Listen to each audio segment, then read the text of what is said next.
Hello everyone and welcome back to the channel. In today's tutorial, I'll show you how to send files on Telegram using Telegram Desktop. Whether you want to send a document, PDF, zip file, image, video, or another type of file, Telegram makes the process simple and convenient. You can quickly select a file from your computer and share it directly with an individual contact, a group, or even a channel, depending on your permissions.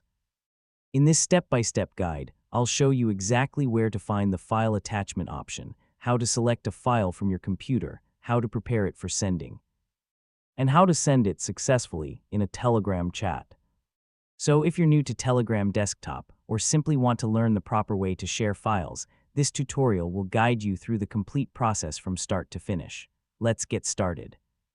First, open Telegram Desktop on your computer and make sure you are logged into your account. Now, open the chat with the person or group where you want to send the file. At the bottom of the chat window, look for the paperclip icon. This is the attachment button that allows you to share different types of content. Click on the paperclip icon to open the attachment options. From the available options, select the option for sending a file or document. A file selection window will now open on your computer. Browse through your folders and find the file you want to send. Once you find the correct file, select it and click the Open button. Telegram will now prepare the selected file for sending. Depending on the size of the file, this process may take a few moments.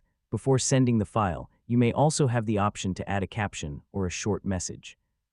If you want, type a message to provide additional information about the file. Once everything is ready, click the Send button. Telegram will now upload the file and send it to the selected chat. You can see the upload progress directly in the conversation. The time required to send the file depends on its size and the speed of your internet connection. Once the upload is complete, the file will appear in the chat. The recipient can now download the file and open it on their device. You can use this method to send many different types of files, including documents, PDF files, zip files, and other files stored on your computer. And that's it. You now know how to send files on Telegram using Telegram Desktop. Thanks for watching, and don't forget to subscribe for more helpful tutorials.